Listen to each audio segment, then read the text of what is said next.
Hello Standard 4th. Welcome in EVS lecture. This is our 30 lecture. In previous lecture we have started our chapter number 10 Hututu. Now today we are going to discuss some more about this game. In previous lecture we have completed up to this. Now today we are going to start from this question. In some game it is very important to touch the players. For example, in game of Kho, you get out when someone touch you. You also get your turn by someone's touch. Name some games in which it is very important to touch the player. तो जैसे कुछ game है जिसमें आपको opposite को touch करना है तब वो आउट माना जाता है। तो ऐसी दूसरी गेमों के नाम आपको बताना है कि जिसमें आप दूसरों को टच करो तो वो आउट हो जाता है। तो यहाँ बताया है एक तो खो खो, उसके अलावा जैसे हम दो समझ रहे थे वो है कबड्डी, फिर छुपा छुपी, हाइड एंड सीक, है ना, ये सब ऐसी गेम है। फिर वो आंखों पे हम पट्टी बांध कर जो खेलते हैं जिसको गुजराती में आंधड़ो पाटो बोलते हैं, उसमें भी हम टच करते हैं। तो ये सारी गेम है जिसमें टच का इम्पोर्टेंस है। Now in Kabaddi, entire team was out because Shyamla had touched the line. What are the some other games in which the center line is very important? तो जिसमें सेंटर लाइन इम्पोर्टेंट है, ऐसी जो कुछ गेमें हैं वो है फुटबॉल है, टग ऑफ वॉर है, ये मुझे पता है, बाकी तो मुझे और कुछ ज़्यादा पता नहीं है। Now what are the game in which beside the players you have to touch some things or colors? कोई ऐसी गेम जिसमें आपको किसी चीज़ को या कलर को टच करना है। तो ऐसी गेम जो हम कलर की बच्चे खेलते हैं।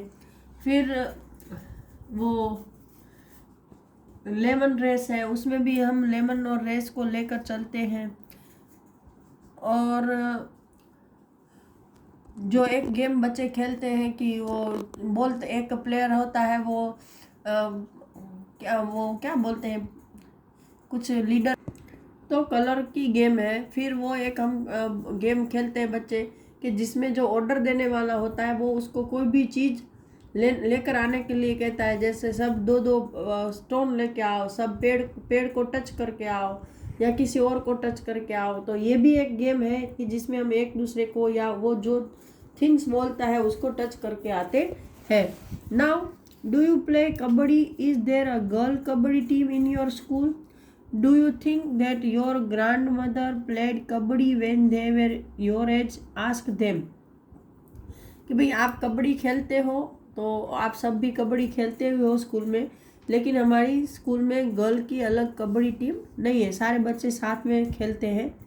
और हमारे ग्रैंड पेरेंट के टाइम में तो वो लोग शायद स्कूल भी बहुत कम जाते थे, तो कबड्डी खेलने का, और गांव में भी अगर वो खेलते थे तो कबड्डी का खेल शायद ही उन्होंने खेला होगा।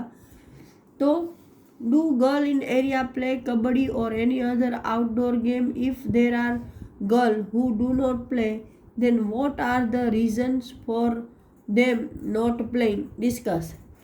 कि भाई आपके एरिया में जो लड़कियां हैं वो कबड्डी या कोई और आउटडोर गेम्स खेलती है, तो ऐसी कोई गर्ल है जो कि कुछ खेल नहीं ऐसे प्ले नहीं करती हो, तो उसके क्या रीजंस हैं?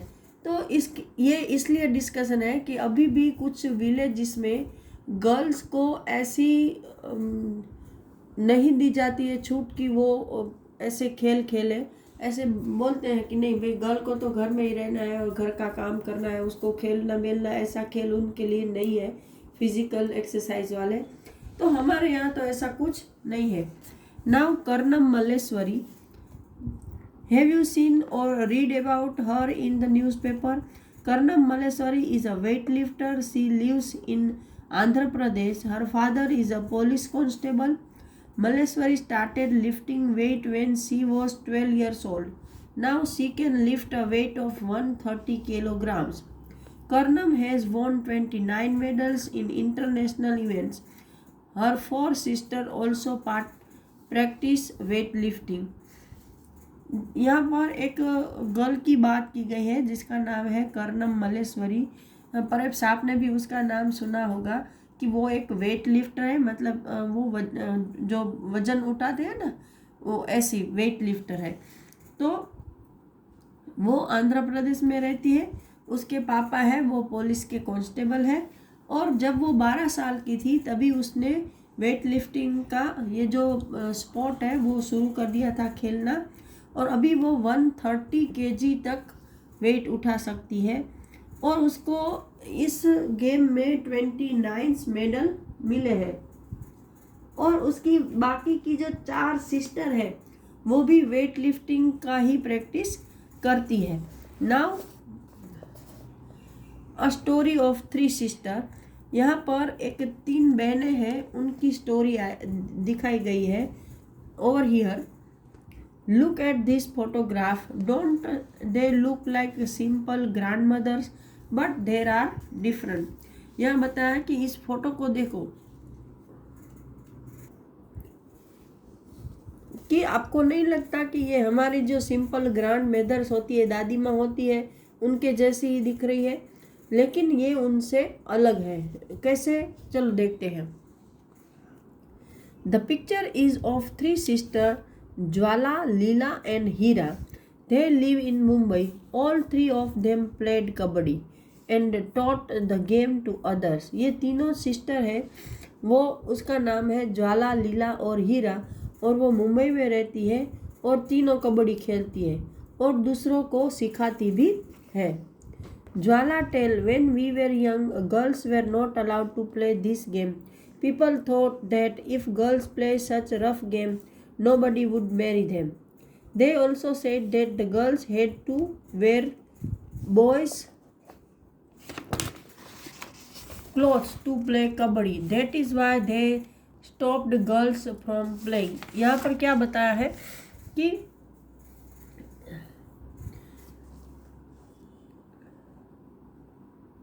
ज्वाला है, वो बोल रही है, शायद उससे सबसे बड़ी सिस्टर है, कि जब हम लोग छोटी गर्ल्स थी तो कोई भी हमको ये खेल खेलने नहीं देता था। क्यों नहीं देता था? तो कि लोग ये सोचते थे कि ऐसी जो रफ गेम है वो लड़कियां नहीं खेलती, और जो लड़कियां ऐसी रफ गेम खेलती है तो उसके साथ कोई शादी नहीं करेगा। और उनको ऐसा भी लगता था कि इस गेम को खेलने के लिए इस लड़कियों को लड़कों के कपड़े पहनने पड़ेंगे, तो उन्होंने गर्ल का खेलना बंद करवा दिया। The sister were young when their father died. Their mother and mamas brought them up. Both uncles used to play kabaddi and kho-kho. They encouraged the 3 girls to play kabaddi. अब जब ये छोटी थी तब उसके फादर गुजर गए, और फिर उसकी मम्मी और उसके 2 मामा थे, उन्होंने उनको प्रोत्साहित किया खेल खेलने के लिए, क्योंकि उनके जो मामा थे वो भी कबड्डी और खो खो खेलते थे, तो उन्होंने इनको कबड्डी खेलने के लिए प्रोत्साहित किया। Jwala and Leela talk about their experiences. Almost 50 years ago when we started to play kabaddi, girls never got a chance to play this game. ज्वाला और लीला उसके एक्सपीरियंस के बारे में क्या बोल रही है कि 50 साल पहले जब हमने कबड्डी खेलना शुरू किया तो लड़कियों को ये गेम खेलने का चांस नहीं मिलता था, मतलब लड़कियां ये गेम नहीं खेलती थी। Parents did not let them play the game, but we always felt that we should play and my uncle and mother supported us. लेकिन ये लोग ऐसा सोचते थे कि नहीं भाई, हम तो खेल सकते हैं, और उसके जो मदर थी वो और उसके 2 मामा थे, उन्होंने इस काम के लिए उसको सपोर्ट किया। We 3 learned the game and some other girls also joined us. We formed a kabaddi club which is active even today. फिर ये क्या बोल रही है कि हमने इस गेम को सीखा और फिर कुछ और भी गर्ल्स हमारे साथ ज्वाइन हुई, और फिर हमने कबड्डी क्लब नाम कर एक क्लब बनाया, जो आज तक चालू है, मतलब आज भी कबड्डी क्लब है वो चल रहा है और वो उसमें अपनी एक्टिविटीज़ करते हैं। Remembering those days, Leela and Hira still get very excited when they talk about their matches. Leela और हीरा जो बहनें हैं वो आज भी जब अपनी मैच के बारे में बोलती है तो वो बहुत एक्साइटेड हो जाती है। They tell how they won some matches with they were about to lose, कि वो बोल रहे हैं कि उस ऐसी कुछ गेम्स भी थी कि जब वो लोग ऑलमोस्ट हारने वाली थी तब उन्होंने उस मैच को कैसे जीता। This was possible because of the strong will, ये सिर्फ और सिर्फ इस वजह से पॉसिबल हुआ कि उसकी जो जीतने की इच्छा थी वो बहुत ही स्ट्रॉन्ग थी। During those matches some very interesting things happened. once they had to go to different town for a big match। अभी इन मैचों के दौरान कुछ ऐसे इंटरेस्टिंग वाक्य भी हुए जिसमें से एक है कि एक बार उनको मैच खेलने के लिए दूसरे टाउन में जाना पड़ा। Leela tells the match had to start at 6:30 in the evening, we went to see a movie from 3 to 6 o'clock। ये क्या बोल रहे हैं कि जो दूसरे टाउन में मैच थी वो 6:30 शाम को होने वाली थी, तो हम लोग 3 से 6 का एक पिक्चर का शो देखने चले गए। We thought we would be back in time for the match. As soon as the movie started we notice some noise and disturbance. फिर क्या हुआ, उन्होंने ये सोचा कि भाई 6 बजे तक तो पिक्चर ख़त्म हो जाएगी, 6:30 तक हम लोग ग्राउंड पर पहुंच जाएंगे। लेकिन जैसे ही मूवी चालू हुई तो उन्होंने कुछ आवाज़ें और डिस्टर्बेंस सुनाई दिए। It was created by our mama who was looking for us in the hall with a torch. वो और कोई नहीं, उनके मामा थे जो उनको वहाँ पर ढूंढ रहे थे अपनी टॉर्च के साथ।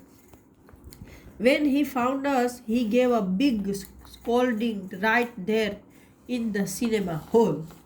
फिर क्या हुआ कि जब इन्होंने इनको देख लिया तो उसको इतना गुस्सा आया कि सिनेमा हॉल में ही इनको थप्पड़ लगा दिए, क्योंकि ये बेचारे इनोसेंट हैं, उनको अभी पता नहीं है कि भाई मैच की सीरियसनेस क्या होती है। जब तो मामा को थोड़ा गुस्सा आ गया कि भाई इसको इतना भी नहीं पता है कि मैच शुरू होने वाला है और ये पिक्चर देख रहे हैं, इसलिए मामा को थोड़ा गुस्सा आ गया।